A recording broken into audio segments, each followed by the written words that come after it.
आपने अपने दोस्तों के सामने मुझे जलील करवाया। हारे प्लीज मेरा रास्ता छोड़ो। आई एम सॉरी ईमान, मैंने तुमसे झूठ बोला। मैं तो सिर्फ ये देखना चाहता था कि तुम्हें मेरी कितनी फिक्र है। कितनी फिक्र? इसीलिए आपने अपने दोस्तों के सामने मुझे जलील करवाया। नहीं ईमान, मेरा हरगिज मकसद ये नहीं था। हारे प्लीज मेरा रास्ता छोड़ो।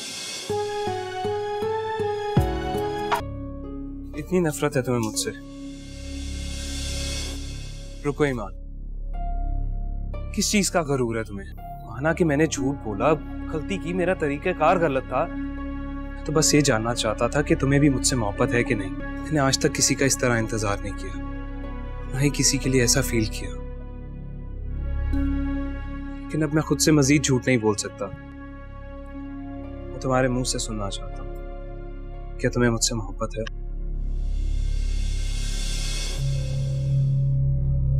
नहीं।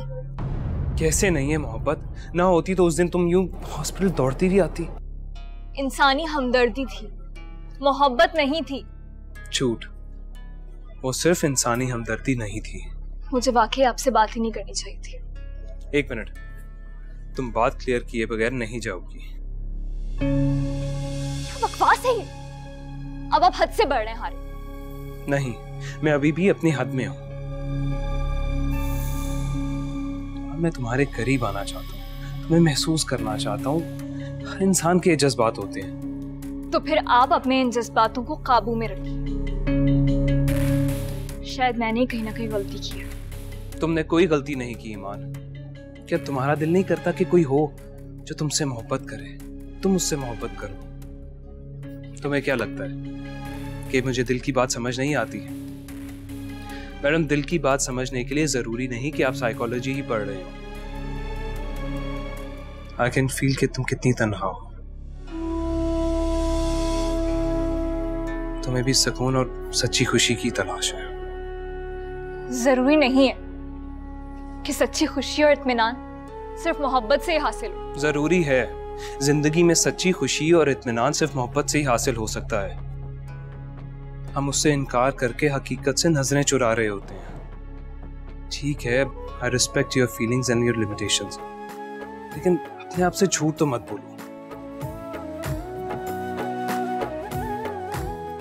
क्या चाहते हैं मुझसे हारे? तुम्हें, सिर्फ और सिर्फ तुम्हें। I told you, I love you ईमान।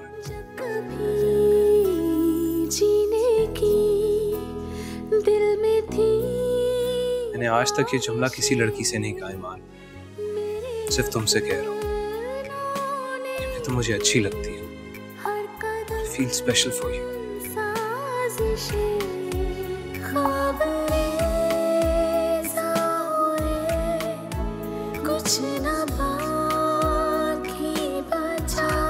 अरे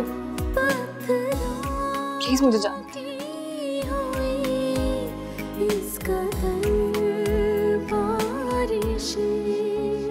माफ कर दे खता मेरे मुश्किल कुशा, तेरे दर से ना खाली कोई भी गया। मैं एक बार की गई गलती दोबारा नहीं दोहराऊंगी, नहीं बनूंगी बेवकूफ, नहीं करूंगी मैं, चाहे इस बार मोहब्बत सच्ची ही क्यों ना हो। बस मैं और मेरी तन्हाई, शायद यही अब मेरा मुकद्दर है। मैं जान गई, बिना बाप की लड़कियों को लोग बेसहारा समझकर यूं बेवकूफ बनाते हैं, उनका फायदा उठाते हैं, उन्हें धोखा देते हैं। सर पर बाप का साया होना कितना जरूरी है। काश काश एक बार मुझे गले से लगा ले बाबा। काश, मगर वो कैसे लगाएंगे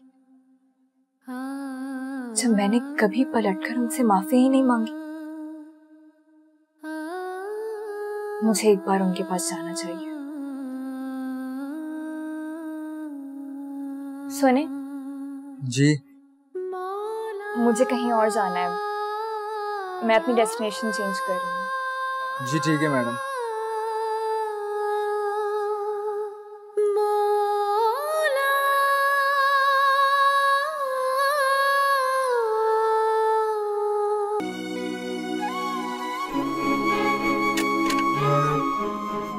जी आप कौन?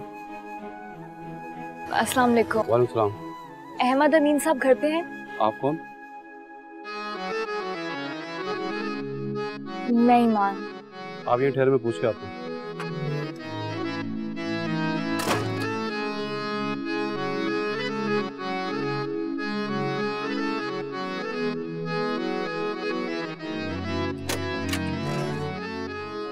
जी अहमद साहब कह रहे हैं कि वो आपसे मिलना नहीं चाहते और आप यहाँ आइंदा मत आइएगा। एक बार मुझे बात तो कर लेने दो। उन्होंने मना किया है जी। अच्छा तो एक काम कर दे, मुझे उनका कोई कांटेक्ट नंबर दे दें। उनका पुराना नंबर तो बंद जा रहा है। जी मुझे याद नहीं, आप यहाँ से तशरीफ ले जाएं, बराए मेहरबानी। देखिए मेरी बात तो सुन। ईमान, क्या हुआ बेटा? ईमान, क्या हुआ बेटा? हाय हाय, ये क्या हो गया? आओ तो मैं मरहम लगा दूंगा। आओ बेटा, आओ आओ आओ, अच्छा अच्छा।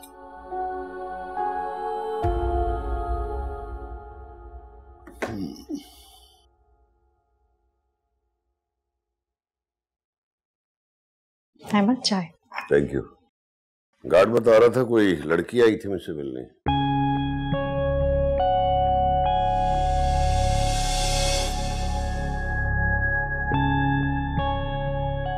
बेगम साहब बाहर कोई ईमान बीबी आई है। क्या? कहाँ है? जी वो बाहर खड़ी है। तुमने उससे क्या कहा? जी मैंने कहा आप यहीं ठहरो, मैं अंदर पूछ के आता हूँ।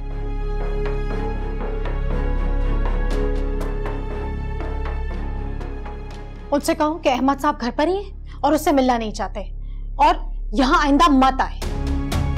समझ गए ना? जी। कोई फालतू बात नहीं करना उससे। जी बेहतर। जाओ।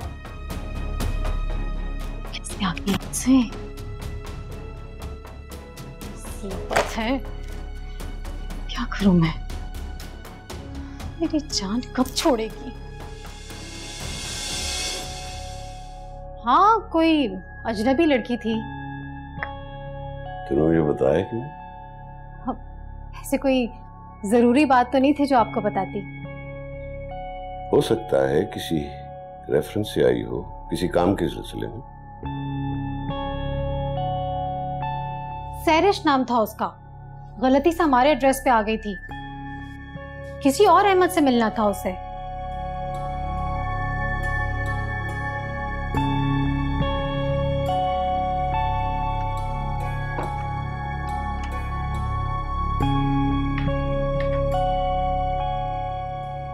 सहरिश।